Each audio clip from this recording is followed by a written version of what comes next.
社长好，我是社长。接着呢，我们来到了我们台南独旅的第二天。第二天呢，我入住的就是鼎鼎大名的友爱街。友爱街呢，我上网查非常多人推荐，所以呢，我就来看看这个最贵的背包客房到底有多么的神奇。这一次4天的旅程，第一天我入住的是台南最便宜的背包客房，一个晚上只要250块钱。那第二天呢，我入住的就是台南最贵的背包客房，它一个晚上要1040块钱。我想看看这差4倍的价格到底有什么样的差距。那么关于友爱街的背包客房，我会专门录制一部影片来给大家欣赏。那就让我们继续第二天的旅程吧。第二天呢，我一样是用 GoShare 的方式来进行我的独旅。在台南，我突然间很想吃拉面，于是呢，我就上网查，发现了一家全5星的拉面店，我就很好奇这间拉面到底是多么的神奇。到了之后呢，我发现这一家有樱花虾的拉面，有辣味拉面，还有柚香拉面。那因为我本身比较喜欢吃虾子，所以就选择了樱花虾的拉面。那店里面呢，就是小小的一间，大概就可以容纳10个人左右。那拉面呢，一上来我真的被惊艳到，因为非常的大。我在台北应该还没有吃过这么大一碗的拉面，那其实价格也跟台北是差不多的，所以我就想说，我吃得完吗？边陪我吃拉面，边跟大家分享一个发生愚蠢的事情，就是呢，我在结账的时候才发现我的后背包整个都不见了，然后我当下真的非常的慌张，我脑子想说奇怪，我包包去哪里？它不是一直在我后面吗？怎么会不见了？然后老板看着我，我也看着他，然后我就想说我要故作镇定，我就跟老板说我的包包在其他地方，那我可能要先过去拿，那拿完之后我再过来吃，那我的位置先让给别人可以吗？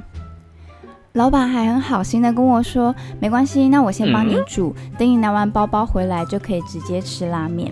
然后我才坦诚的说，我现在还不确定我包包在哪里，所以我拿完包包一定会回来。那面先不用帮我煮，没有关系。那走出店门外之后呢，我就立刻打给友爱街，然后问他们有没有看到我的包包，结果我包包真的在友爱街的沙发上，吓死我了！我就请那个店员先帮我收起来，然后我就冲去友爱街拿，再骑10几分钟的车来这边吃拉面。那拉面呢，是真的非常的好吃。那我食量不大的人，但是我最后呢还是把一整碗给全部吃完了。那它的料呢也非常的丰富，那汤头呢那个虾味也真的很浓，然后吃到其实后面说腻吗也不叫腻，但是呢就是满嘴的都是虾味。总之呢，我真的非常感谢老板，也非常感谢友爱街。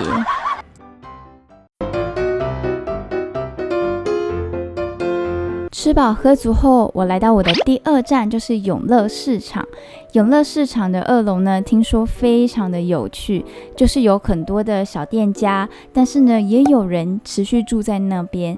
然后呢，我就想说，我先一个人来看一下这里的环境到底多神奇，我就一个人去探险。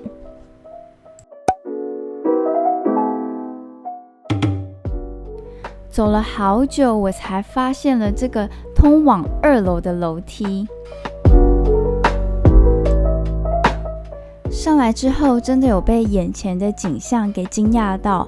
旁边还是有很多的住宅区，然后里面也有人在入住，但是在中间又有很多的文青小店，这些小店呢也都装潢的非常的有特色，你就会想要一间一间的来踩点。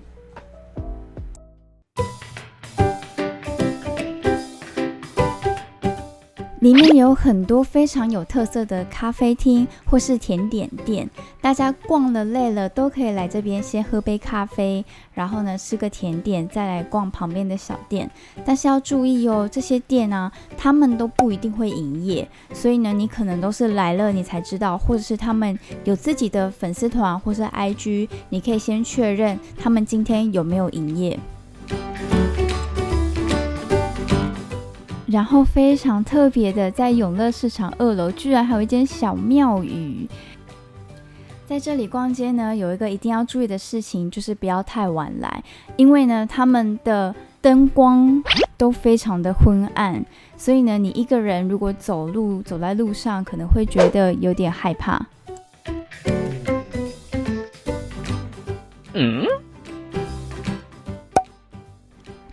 到了永乐市场的2楼，才发现原来这里是有2栋楼的，然后呢，中间呢会有一个天桥把它接起来，所以呢，能逛的、能吃的真的非常的多。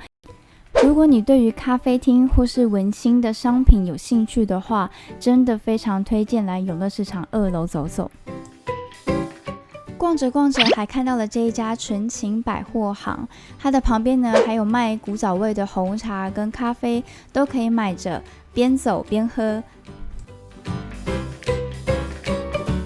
这一家香兰男子电棒烫呢，也非常的有名，听说很多外国的旅客还会特地来这边踩点。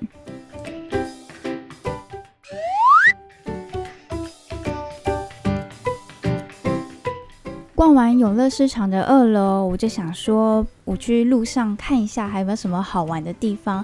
然后发现啊，路上都会有一些海报啊，教你怎么玩台南。我觉得这样的设计真的很棒。接着我就走到了神农街，给大家看看白天的神农街吧。白天的神农街呢，店几乎都还没有开，但是呢，他们好像有一些活动都可以去玩，我觉得也是蛮有趣的。看完白天的神农街，我们就直接来跳到晚上的神农街吧。晚上的神农街真的非常的美，然后有特色的美食呢也很多。虽然我晚上呢不是在这边吃的，但是呢，我觉得晚上的神农街真的非常值得来看一看哦。非常推荐来台南旅游的人一定要来逛一下这一条神农街，在里面呢有很多很多的小店，所以呢一定要预留至少1个小时的时间，因为每间店呢他们的小物都很多，所以有时候你会不小心花了很多很多的钱。虽然我在神农街没有花到什么钱，但是我在它旁边的隔壁呢有一间眼镜行，然后我本来只是觉得这间眼镜行感觉蛮有特色的，想去走走。结果呢，一进去之后，跟那个店员就在聊天，然后聊一聊，他就说我适合什么样的眼镜，适合怎样的眼镜。结果再聊一聊，我就买下去了。对，所以我是觉得，大家不管是逛神农街还是来台南，一定要很小心自己的荷包。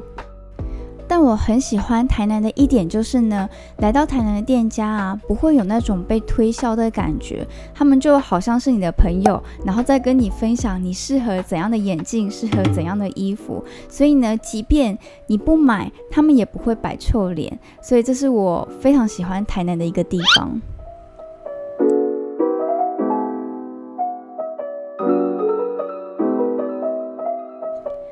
在回程的路上呢，我看到了这个阿公，他在卖红茶。你们知道这样一瓶红茶多少钱吗？居然才10块钱呢！而且我喝起来并没有觉得很涩的感觉，是蛮好喝的红茶。然后它那个挂钩还可以这样勾在手上，边走边逛边喝。我觉得哇，阿公怎么会这么聪明，有这个设计？我后来呢又回去买了2瓶，然后想说放在家中，以后出去玩我也要勾着喝，我就觉得很有趣，然后也很喜欢台南的物价，真的好便宜哦。